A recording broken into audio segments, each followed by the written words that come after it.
Hello. Hey, hey. Doing some productive procrastination today because I'm supposed to be working on my book. All right. I'm on part 2, Damiana. I'm breaking down desire and how I learned to reach for desire and also how I internalize shame about desire. And that shit is hard to talk about. So, thought, why not procrastinate by doing a quick collective reading? We've just come off the Aquarius full moon, and ooh, we already got one card. And the Leo season Lionsgate, the 8-8 portal, and I'm hearing alchemy. I'm hearing collective consciousness and unity, and absolutely like transformation, and ooh, and a portal, right? So had to pause there for a second. So I thought, why not take a look at the collective consciousness through the Oracle of Pluto deck, which I love. I mean, oh my God, these cards, bloop, beautiful. So yeah, gonna do a quick read, see where we are. I hope you all are nourishing yourself on this Monday. Should be wild. Should be wild. So we got one card out already, the kangaroo card. So really curious what this means for the collective consciousness. I'm going to see if there's one more. Anything else, universe, that you want us to know or tap into today? Anything we can be aware of in this Aquarius full moon kind of energy and in the Lionsgate 8-8 portal? Let's see what we got. I don't know, the cards are sticking. Also, it's very foggy. This is a very foggy video because I don't know if you know anything about North Carolina, but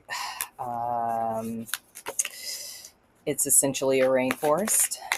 I'm not going to say swamp, I'm going to say rainforest. And we got two more cards, giraffe and fox. So we're going to take it. Kangaroo, this is what we have going on in our collective consciousness right now. We got, I'm going to hold them for the top because I have long nails. Giraffe, fox, kangaroo.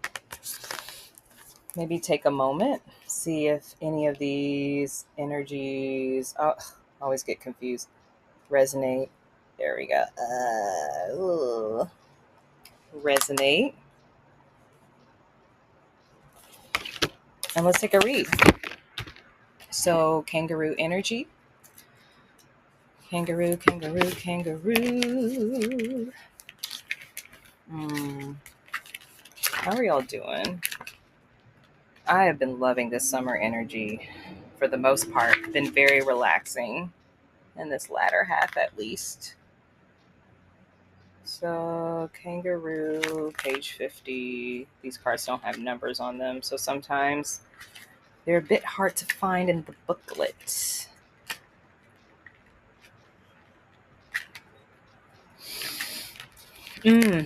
So, kangaroo, collective consciousness, raw energy, vitality, and optimism. The kangaroo is full of energy and is often depicted in movies and cartoons in the fighting ring, boxing, gloves, and all. The raw energy that courses through the kangaroo fuels its tireless vitality, enabling this animal to spring into or away from action at a moment's notice. When the kangaroo card has sprung into your reading, exciting things are at play.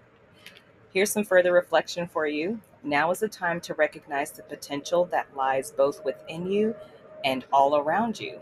Raw energy is useless without somewhere to go. Yeah. I mean, I feel like this Lionsgate portal is pulling people in and it's spitting them right out.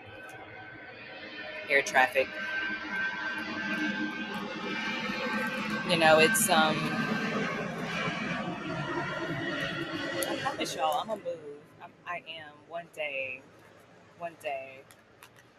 I'm gonna move one day soon. 34 giraffe. Yeah, this Lionsgate portal, this Aquarius full moon, a lot of the astrology right now is pulling you in and spitting you out. It's absolutely giving portal energy, it's giving vortex energy, it's giving all the above. Ooh, giraffe. Okay, let's see. Giraffe. Balance between the head and the heart, the worldly and otherworldly, and walking between worlds. As the tallest animal in the world, a giraffe lives with its feet planted solidly on the ground and its head up in the clouds, which gives this creature an interestingly balanced experience between the tangible and the intangible. I mean, if it's not giving portal energy, I don't know what is. When the giraffe shows up in our readings, we are being called to find this place of balance and operate from it. Further reflection: when we cannot access our intuition, it is often because something in our everyday physical life needs our attention. Perhaps the opposite may be true. All right, y'all. So, balance, raw energy, both physical vitality, one day, one day, both physical vitality and also spiritual connection. So, we've very Aquarian energy, as an air sign, Aquarian energy, but a Leo, in Leo season, that fire energy. So you're talking raw, vital power, very connected to the material world. Fire signs, like it's earth, is it's earth energy, but it's like ungrounded, right? It's in movement, it's in motion. And then you have the Aquarian energy, which the emotion and the energy is here, not necessarily here in the heart. So, what's the balance between both? And let's take a look at the fox. Okay. Do, do, do, do, do. Hmm. Fox, fox, fox, fox, fox. Where are you? Yeah, so I wonder, what your practices are right now for just holding space for yourself, for checking in on your energy, for checking on the energy of others, since that's also part of this collective consciousness. But how are you rooting and grounding that energy that's up here? How are you maybe organizing and channeling your thoughts? Fox. Trickster energy, sly, slippery, elusive, clever. So actually, I think some fun stuff is happening with either with Uranus right now and also Gemini energy as well. So this gives very much, um, kind of that Gemini energy vibe. So saying sly like a fox exists for a reason. Just when you think you've got the fox pinned down, the slippery friend pulls another trick from its sleeve and escapes once again.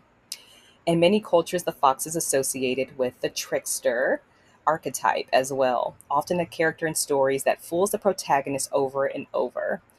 So I think we can be very strategic with our energy, is what I'm getting from this fox. The fox is clever. The fox is also sometimes the underdog, like the little guy. And I think we could really use some energy of the underdog winning right now. And as a collective consciousness, the collective, I think, sometimes feels like the underdog. We have to be strategic against these like larger powers that be. So, your further reflection: in Norse mythology, Loki is the trickster god. In Roman mythology, this title belongs to Mercury. Oh, Mercury, duh. Mercury just went direct today. Yes. Okay. So we're going to have some strategic, almost playful energy, which is very Leo, strategic, but playful and innovative like Aquarius. So while the connotations that the trickster carries are often negative, the trickster gods are always having a good time in their schemes. So, how can you balance your energy? How can you use your raw vitality? And how can you have fun while doing it? Because summer isn't over, baby. It's not over. Happy healing.